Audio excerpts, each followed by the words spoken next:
So I can't believe we're on our final session already. The days just zip by, but I don't know about everyone else, but my mind's buzzing after all the amazing content that we've heard today. So this final session, how do we change culture and practice? And I think really what we're going to be doing is reflecting on, you know, the amazing series of talks that we've had. And I think we've gone from big picture, art of the possible, this is where you can take this, to some of the really practical things around workflows and how brand and technical can work together to make this stuff really seamless and flow. I'm trying to think of my other takeaways. Actually, that last last but one session around the differences around the world and those sort of how different parts of the world can learn from each other, but also how that cultural nuance is really important in bringing people with you. You can't just lift a cultural viewpoint from one part of the world and plunk it down again. It really is it's a journey, isn't it, that people are on.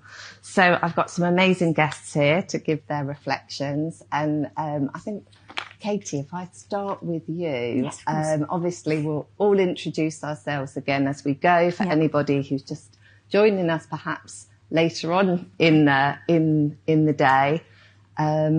So maybe I should start first, actually. Sorry. I'm Amy Lowe. I'm Chief Executive at AbilityNet, and I am a blonde lady in my late 40s wearing pink. And then over to you, Katy, to introduce yourself. And of course, you've spent a lot of time with our team working up today. And I think it's been, you know, next level really stuff to bring that new audience into our community and really talk about how things intersect. But has it met your expectations? It has. It's been fantastic. And for those of you who weren't here in the morning, I should let you know I'm still a white woman, even closer to 50, and I haven't gone all Oscars and changed. I'm still wearing a white jumpsuit, which without overshowing was not well thought through because I had to do some gymnastics in the loo to undo it.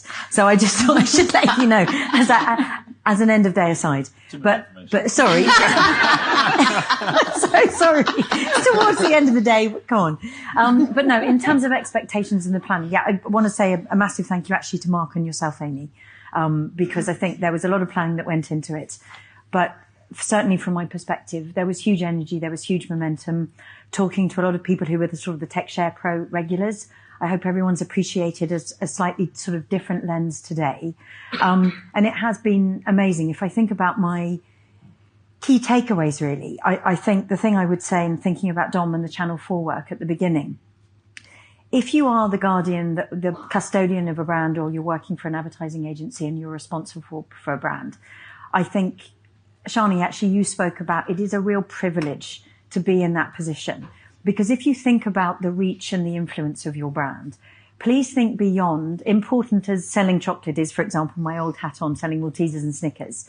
I actually think brand guardians have a responsibility, because if we think about the Channel 4 work and the power of brilliant brands to change perceptions, challenge mindsets, that's really, really, really powerful. And I do think that brand champions and directors and marketeers have a responsibility to think beyond, in the first instance, the selling of the product, but knowing actually you will sell more products. But actually, if you are influencing and reaching so many people on a regular basis across the globe, then do more than just have that lens of I'm going to sell a product, because you really do have the power and the influence to change perceptions in a really, really positive way. Also, forgive me, I've got lots of notes, so I'm going to look down at them. I wanted to say thank you to Marley, actually, who kicked off the theme of sharing and actually thinking beyond that sort of competitive mindset, and I'm going to hunker down in my industry vertical with my sort of sharp elbows. But when it comes to inclusion and accessibility, share the love, share that knowledge. You spoke about your easy training. And I think also it was Charlie from Primark, I don't know if she's still here, she was talking about the accessible tills. And she beautifully said, I don't want that to be our USP. I want that to be something that can be rolled out across all retail environments. So I really love that, because I think ultimately real change happens when authentic representation and accessibility really go hand in hand. So that for me was a key takeaway from today. And I think really we should think about moving beyond the nuts and bolts of marketing and thinking about how we're making meaningful connections that leave no one behind. So I thought there was real power in that. Eileen spoke beautifully about progress, not perfection. You were talking about let's just start, let's just try, don't be hamstrung by fear, as I said. So I thought that was fantastic. Let's acknowledge that disabled consumers are mainstream consumers. Again, I spoke about shifting from sort of them to us. And I'm thinking about Core Down, and I'm looking at Martina. I'd like to lay down the gauntlet to a brand to say, don't always leave it to charities to do the ads on that Down Syndrome Awareness Day. Why wouldn't a brand actually pick up the mantle and use their spending power and their brand and their influence to promote something as important as that? And my last thing, am I right for time? I'm sorry, I get carried away. I get carried away looking at my pieces of paper. Robin was talking before with Eileen, and I think Eileen was talking about the Bailey's work and the deliciousness of the screen, or the screen for deliciousness. I'm sorry if I've got it slightly wrong. And you know what? Thinking about my old world in advertising and radio, which isn't used very much. And I was thinking, actually, listening to Eileen talking about the alt text and the descriptions for the Bailey's campaign. And what an amazing creative opportunity to think, how am I going to, through the power of words only and only through audio, get someone to understand that sort of sensory thing of taste? And I was thinking, if you're doing that for a digital asset, then you've got a 2-for-1, a bog off, a buy one, get one free, to use marketing language, that automatically becomes a radio ad, which, by the way, is really cheap. So I was just thinking about, actually, you're doing something maybe with a compliance perspective or a regulatory perspective or an accessibility perspective. But again, going back to what I started with in the beginning, that's a real creative unlock, and it's really exciting. And to hear Alice from Apple, who'd come from Channel 4, as I understand it, and then gone to an organisation like Apple, so two amazing, phenomenal organisations. But her talking about that sense of joy, that sense of privilege and that creative energy that she got by joining an organisation like Apple and thinking about the creative work that she could do. So I will stop there because I'm looking at the clock. I think I've done about 9 minutes. Apologies, guys. I'm greedy. Katy, but see it as a sign of enthusiasm. Amazing playback. Absolutely. And the last thing that you said really reminded me of something that I've seen all around the room when I've been talking to people, is people lighting up when they're talking about doing this work, you know, although it's complex and it needs collaboration. You need to bring people together. I mean, people are buzzing off this stuff. They are getting so much out, as much as, you know, that they're putting in, and then that impact. I think it brings a lot of meaning to people's work, and that's absolutely not to be sniffed at either, is it? Yeah. So, Lisa, this is your first time at TechShare Pro, am I right? It absolutely is, yes. Yeah. And I'm very happy to be here. Oh, well, welcome, and thank you so much for coming. And it would be really great to get your reflections, because I know you've been working with the Valuable 500 on a project to develop an education brief for marketeers to close that gap between reality and representation. And I think guidance is so underrated, actually, having some sort of guidance that you can point people to learn in their own time, not under pressure. So, yeah, it would just be great, having gone on that journey already, to create that briefing. What are your takeaways from today, and is it going to build on what you've already done? Absolutely. I will just introduce myself in terms of appearance, which is new to me. I now, as an autistic person, I'm thinking, how many parts of my description do I need? So I'll keep it simple. White, middle-aged woman, dark hair. I'm wearing some nice boots, and And great skirt. Thank you. Good skirt, blue skirt, and a blue top. This is very new to me, and I've sort of come here to learn, really, and it's been a pleasure actually to hear everybody speak. But I've come here also to try and get more insight and understanding so that I can do my role better. And my role really is to help the Valuable 500 help marketers change. And that's a big ask, because I think, we know, everyone in this room knows that marketers should change, but actually getting people to change is a huge deal. And it's something that as a marketer and as an agency person, we deal with all the time, how hard it is to create change in the world. And the two things that we've been talking a lot about have been around, how do you make it personal to marketers, and how can you show them the value and what that value looks like. So today I've kind of had my ex-marketer and current agency hat on, thinking, what can I take from this and what can I build from this to make that argument stronger. And I think one of the key things that we've been talking about is, where in the process do you introduce the conversation around disability? And for me, that has to happen actually before many of the things that we were talking about today, which is it has to happen when you articulate your brand strategy as a marketer, because the fundamentals of a brand strategy are your who, what, and how. And if you don't have disability in the who, your target audience, then that group of people is always going to be other. They're always going to be an afterthought. And the truth is that, yes, disabled people might be 15% of the population globally, but when you count in all the people that are affected by that, their close family, their friends, that's a vast number. That's the majority of the population of the world that's affected. And so when brands think about their target audience, disability and disabled people shouldn't be an outside extra. They should be part and parcel of their existing target audiences. And that's what I loved hearing today, was the brands that are doing this right, the Cadburys of this world.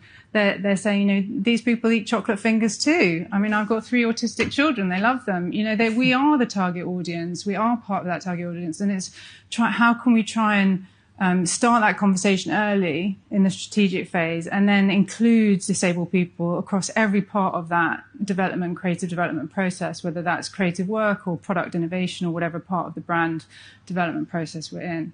And the other side to, I think, which is critical, is the value to marketers. And again, it was wonderful to hear today the live examples of all the value that brands are already getting out of this.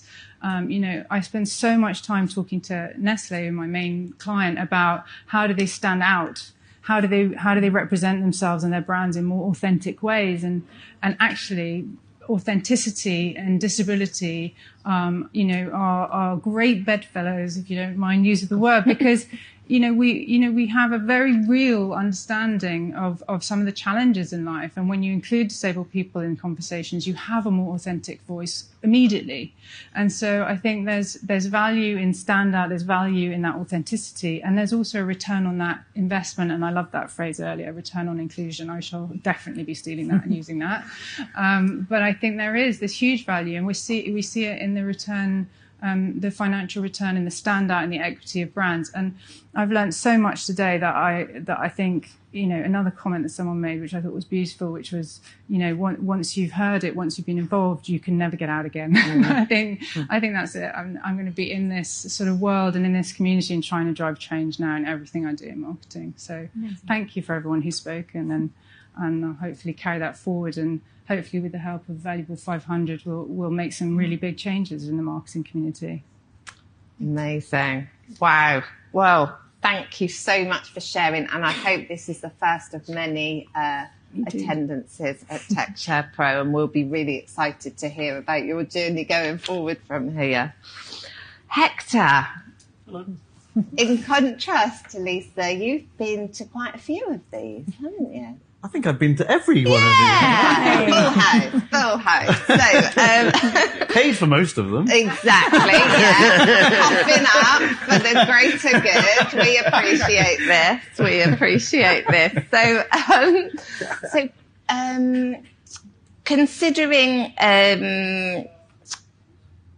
considering all of the events that you've been through, all the TechShare Pros that you've been through, what felt different today? New audience. I mean, Yeah. that goes without saying. That's been very deliberate. And I guess what I've really kind of taken home, I love when JC stood up at the start of the day and said this is an enterprise-wide accessibility strategy or an enterprise-wide accessibility campaign. I think that's one everyone should be taking away. You know, I think you're not just saying we're doing the adverts, you're saying we're doing the employee experience, we're doing everything left to right, and that is it. I mean, that is it in a nutshell. That is how you do it. But to have a marketing leader say we're doing it left to right, I think that's fantastic. All through the day, though, I've been kind of sitting there thinking, we've got to start saying disability and accessibility at the right time in the right way. Yeah. So disability and representation is, of course, what we're doing, but it means nothing unless you're delivering an equal experience. So there's the kind of disability is the political piece, and accessibility is the deliverable that means that the experience is equal as well. So I feel that I'm meeting a whole new group of brand and marketing professionals who are learning the basics. I mean, I heard a lot of basic stuff, right? You know, good. Yeah, good. We've got to start at the basics, but how to caption video, how to, what alt text is. I don't think I heard camel case or hashtags, capitalized hashtags. So we've got some work to do to get some of the other basics in place. But to me, if I think of how we started the day, with JC kind of saying this is a commitment and Marley saying this is a commitment, we're making this commitment. It's brand experience is the bit the public see. That's the customer facing side of it. I sat there as well just thinking, there are loads of people who are doing amazing work making their websites structurally usable and accessible, and they're not brave enough to knock on the door of their brand people. You're doing all the hard work, but not doing the final mile of the storytelling. And then we've got the storytellers doing lots of storytelling and talking in very basic terms about accessibility. We've got work to do to kind of get more confidence in brand and marketing professionals to see this as an important part of their professional development. Yeah. And I think if you turn to the accessibility professionals in the room, if you don't know your Marley or your JC, your brand leaders, you need to see this. I mean, it's 10 years since Microsoft did a Super Bowl ad on accessibility, which kickstarted a ton of work for us and a ton of progress for us. But it was, again, a brand moment that unlocked so much of the work that we've been doing over the last few years. And that hand-in-hand piece is so key. One of my big takeaways and thoughts around both groups that we've welcomed here today is talk to each other and get down to a practical level as well about how you're going to work together. Yeah, no, absolutely. Thank you, Hector. So, Dom, you are somebody who is a specialist deep and wide in this area, in the marketing and comms area. So, for some of the people who've come along today who are early in their journey, what are your top tips on how to avoid tokenism and really, really get that authenticity running all the way through? Cool. Firstly, a little visual description again. I'm still tiny, still in a dirty wheelchair. I haven't spilt coffee down my black jumper yet, which is a miracle. Winning. But I've switched to water just in case. And just to answer that question, I mean, there's so much we could say, I suppose.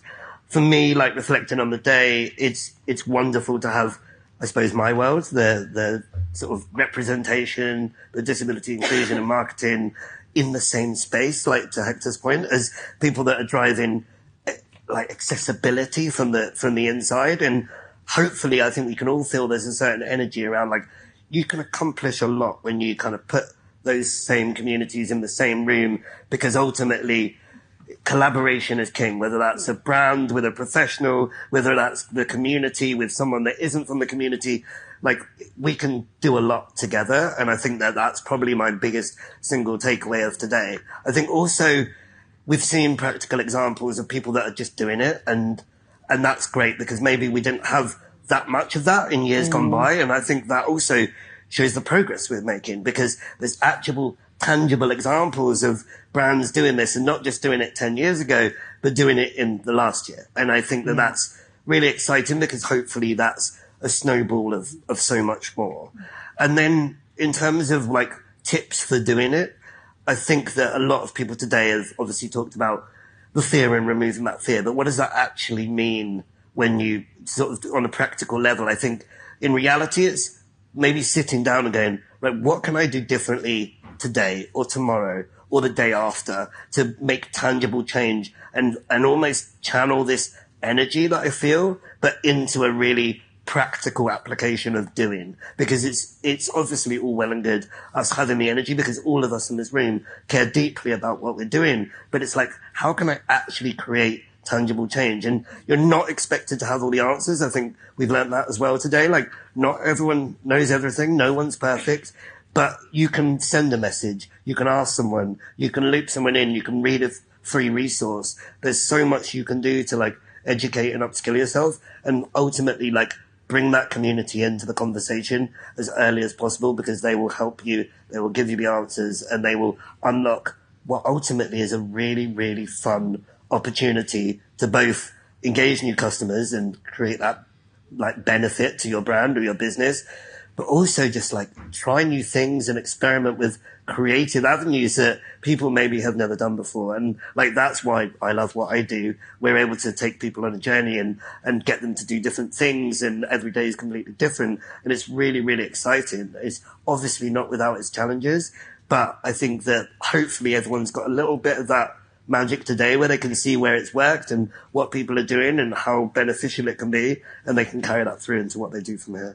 Most definitely. And one of the things that stood out to me today as well, when I was thinking about what AbilityNet can be doing to kind of bridge that, is very much around user journeys. And really, we do a lot of user research services, and that's a really great way to walk users, customer panels through a journey from end to end, starting really way over here at awareness stage of a brand, and how does that feel, and is it clunky, does it, is there a clear and consistent narrative throughout, including things like employee journeys. So I think that's a really that's food for thought for me. It gives brands the mandate, like sometimes that fear, as we've said, is like stops them doing anything, but as soon as you've got the voices of the community telling you the realities that they're experiencing, that they're thinking, that they're going to purchase, whatever it might be,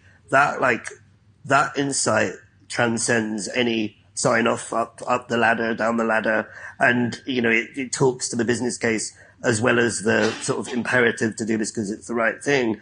And as soon as you've got that human insight that can also kind of maybe challenge your preconceptions too, because ultimately, as soon as you're actually getting the real insight, it's probably going to be slightly different to what you expect. And I think that is, again, a really exciting like space to play, because that's taking a brief and you rip it up, because actually speaking to the community and it's something completely different.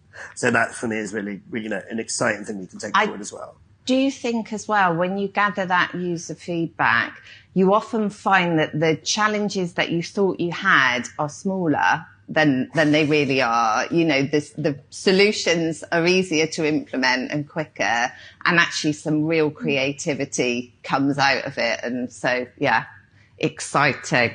So, Marley, you made it back for our panel. I know you've had a busy day. You've been speaking a lot. You've been listening a lot.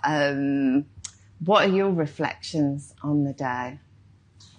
Firstly, let me start by describing myself. I'm still wearing a blue suit. I'm an Asian man, originally from Sri Lanka. What an incredible day, right? What an incredible day. It's great to speak to new people, right? And look, hats off to Mark and the fantastic guys at the Valuable 500 in terms of today's agenda. Look, I've seen some people from brands that I've been fanboying over. It's incredible, right? I can't believe you guys are in our building talking about your work. I got quite emotional listening to your work, and I'm glad I sat in the back because I don't want to ruin my tough guy image, right? What an incredible day, right? Look, this is what we're about at HSBC. We don't have sort of a group of people that we work with. Every so often people will ask me, how big is your team, right? And the honest answer is my team's 225,000 people, because I've got an entire organization behind me. There isn't a part of this bank that we cannot influence and that we do not influence. It's not just a narrow slice of our retail offering. It's our commercial banking. It's our investment banking. It's our HR platforms. It's our comms. Because of Stephen, we've started doing physical accessibility as well. I'm not taking on new responsibilities, just to be clear, for anybody from HSBC.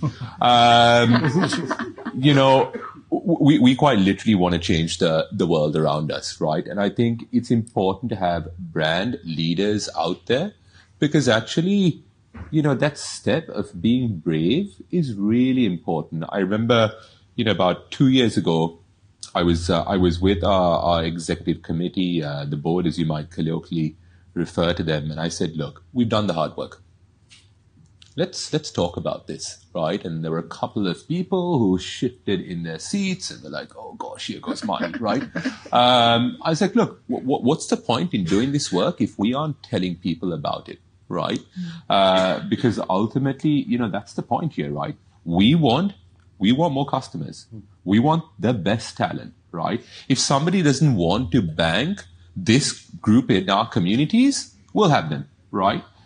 If another bank won't give these people, with a specific disability, a mortgage, come to HSBC, right? We will gladly have your business. But it's really important that, you've got to be brave, right? And we started last year, with our program. We work hand in glove with the community. Dom and I have something special next year, but we won't give away our surprise today, right? And look, what gives me the greatest pleasure is working with those markets who used to fight me the hardest, right? I think if you sat next to me, I would quite literally have this conversation half a dozen times when I was a team of one in digital accessibility, going, this is what digital accessibility is. It's the right thing to do. This is the size of the audience. It doesn't matter if there's a legal requirement in your market. We're still going to do it. An example, I don't think they'll mind me saying it, is Hong Kong, right? Some of the most difficult battles. Mali, it's not a legal requirement. Things aren't like London. I'm not from London, if you hadn't noticed, chaps, this is not how a Brit sounds, right? And this year, we did our first digital accessibility ad. And the guys go, I knew it was happening. We've been talking about it for a while. And the guys go, we're going to do it on TV. I was like, we're going to go to TV? I was like, oh, we're not going to do social first? They're like, no, we're going to go big. I was like, oh boy, okay, fine. Great, right? And it came out as a series of 4. It was about, customer advocacy. One element was digital accessibility. And then, there were things around security, customer service, so on and so forth. And of course, I was looking at the numbers, right? We're a bank. We speak a language of numbers, right? And when I got, the first month's performance data, I was just like, what's going on here? The digital accessibility film was 3 times as successful as the second piece of content in the series of 4, and 15 times as successful as, the 4th ad, right? And, I picked up the phone to our head of marketing in Hong Kong and I said, look, mate, are these numbers right? Because you can't cook the books. I've got to go to the board and report these numbers back. He's like, Marley, this content is doing incredibly well, right? We did a piece of work with Jodie Ansley. I don't know if Jodie's around. She's absolutely incredible in the summer.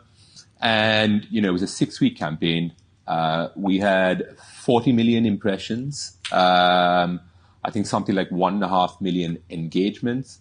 JC can't say this because he also runs brand, but it was, I believe, the most successful piece of sports marketing content we put on our sports YouTube channel ever, right? Damn. So I'm going into sort of, brand and marketing exco, trying not to be boastful, but of course being terribly boastful, looking around the sort of brand leaders going, this content did better than yours, chaps, right? and ladies, of course, right? And look, it took bravery, right? We are by no means perfect, right? And, I have so much respect and for brands that are doing it out there. But I think particularly in places like Asia, Latin America, and the Middle East, where we are quietly confident that we are market leaders, we have a responsibility. We have a responsibility to make a difference. Putting a disabled customer on mainstream TV during the Olympics and the Paralympics, that was, I'm being told, that one of the most expensive times to buy, TV ads. Katy will correct me. But it was such an important cultural moment in Hong Kong because actually it is normalizing what we see in places like London, right? And it's about inspiring other brands so that actually, at a moment in time, I don't want HSBC to be potentially the only bank that if you have a certain disability that you can turn to in certain parts of Asia, Latin America, and the Middle East. When it comes to banking, you have to have a choice. You shouldn't just kind of have one mortgage provider, one current account provider.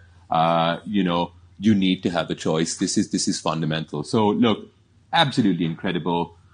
Massive thank you to Mark and the valuable 500 and everybody else who's made today such a special day. I'm physically tired, but I'm buzzing. I'll be getting up again at 4:00 and waking my poor wife up because I'm so excited to be here tomorrow. But what an incredible day. Totally agree. I don't know if we've got any mics anywhere. I just wondered if anyone in the audience had any reflections they wanted to share. Mark's getting a mic. Don't make it a wasted journey. He'll sing. Sing his choir. Yeah. Come on. Reflections. Are you all ready to socialise? We've got lots of shy people. I think everyone's buzzing with ideas and not... Oh, no, we've got a mic, but we don't have a... Well, we can return to the panel and... Is there a question in the back there? Oh, here we go. It's not a question. It's really... Let's get the mic to you. Just a second. Thank you. Yeah, questions for the panel are very welcome as well, rather than reflections. Can you hear me? Yeah. Yeah. It's not really a question. As an outsider, I think what an amazing progression that in a country we've got a movement as powerful as this to represent a group of people that actually needed to be represented a long time ago, and what a model it is for other countries to follow. As an outsider looking in, for me, it's a holy shit moment. It's pretty powerful. Thank you, everyone. That. Oh.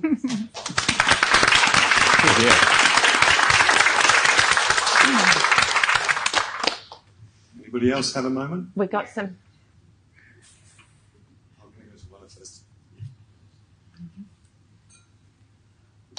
Thank you, everyone. I'm Iwan. I'm part of the Microsoft team. So I'm a big fan of homework, and I'm going to give you a chance to give the audience homework. What is one piece of homework that you want the audience to take, and not until tomorrow, but in the short days after the conference?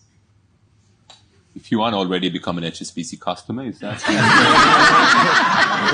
Wrong panel, Mike. Wrong panel. Sorry. That's the next one. Look, I'll start. Right. Look, tell people about the fantastic resources that brands are making publicly available today. Right. I do this every so often, and I don't know how I'm still here. So I turned up to the board late last year, and I said, guys, we're going to give away our training and our platform. Right. And it's one of those, I can see a couple of them going, here we go. This is Mali. Right. What idea does he have? Right. And I got a fair response. Mali, you came to us and you asked us for investment. You got it. Right. Now you want to give it to the whole world for free. I don't understand. Right. I was like, well, it's really, really simple. If we don't do it, who else will? Right. And look, I've got Hector here, and for all the numbers I'll talk about, Hector can add a zero and then some, right? But, we have a responsibility as organizations, particularly those of us who have a certain size, to make a difference, right? So, here's your homework. Check out, Microsoft stuff.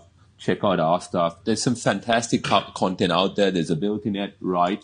the only way you're going to go back and change your organization is if you have that expertise, but give it to the people that, aren't already part of this growing choir, right? Encourage them to, whether it's become a super geek like my guys in the back, or it's just kind of go, actually, did you know that, 1 in 4 people have a disability, right? So if there's some homework, go check out some of this content, share it, change the people around you. I've got a bit of homework as well. Employ disabled people. Yeah. Value those employees, disabled and neurodivergent employees. Create a safe environment for them to really thrive, share their different perspectives in front of the camera, behind the camera, in every part of your organisation, and you can't go wrong. Yeah, perfect. Anybody else? I have an homework too. Homework. Just an homework. So much homework. Thank you. I'm full of gratitude today for all the things I heard. But about accessibility, I would like that when you think to accessibility, you think also to people with intellectual disabilities. Because most of the efforts are for people with other kind of disability, but not for people with intellectual disabilities. I'll go after you. Go on, so much. From like an agency perspective, and one where we work with creators all day, every day, so often, the blocker is that confidence around disability. So how about, everyone just go and broaden their horizons, follow more disabled creators, professionals in their remit on social media. We're all doom scrolling. We know it's terrifyingly long amount of hours we're all doing that. So actually, today, tomorrow, make it useful and actually start to get varied perspectives of disability on your feed as well. And I think I mentioned it this morning, but we know we're the most progressive voices in the room as well. Like, that also doesn't reflect the experiences of the wider general population all the time. So again, having a bit of insight around everyone's experiences is really, really valuable, and you'll carry that through into the work that you're doing as well. Can I have a fun one in? Yeah, throw it in there. I mean, I try to keep it as quiet as possible, but I do like talking to politicians about accessibility. And I think I'm on my 7th disability minister since I joined Microsoft, so, politics, eh? But everyone that's kind of come on board has put out their first bit of digital material in post completely inaccessible as the Minister for Disabled People. Not everyone, that's not fair, but the majority have. Yeah. And I very happily emailed them all and said, if you're going to represent disabled people, you better make sure your posts are accessible, because that is embarrassing. And I would argue that's it. It's like it's your personal brand as well. You can all make a personal commitment to accessibility, whether it's the email footer that you've created. Mm-hmm. Is it accessible? Yeah. Do you know if it's accessible or not? Have you checked? Yeah. The social media post you put out, are you being deliberately inclusive? Are you making it accessible? It's all very well for us to say all of these things in terms of what organizations and brands should be doing. But fundamentally, accessibility starts with you. You single individual. You can be digitally inclusive or not. That's up to you. And that is a personal decision. So your homework is look in the mirror. Look in the mirror and ask yourself, am I as accessible as I think I am, or as I purport to be? And just, like any kind of good self-care, improve over time. Definitely. Okay. Any more, or shall we invite Mark to the stage to...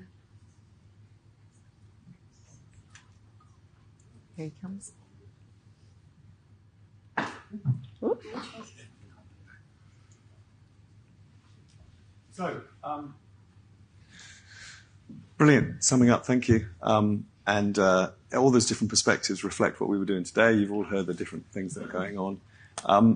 I'm really pleased with what we did. And you mentioned it, Marley. We have pulled off quite a different thing to what we've tried before, and different people in the room, but also different discussion, just an amazing mix of conversations. So, thank you to you. Thank you to everybody who's here. Thanks to the many panelists and others who are either here or have left.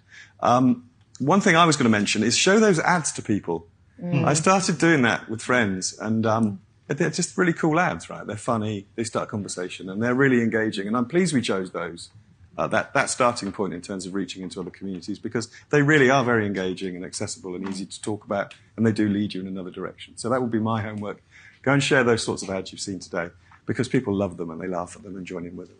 Cry about them. So the next stage is to go upstairs and have a drink. If you'd like to join us, we're having some entertainment and we're having some food and drink.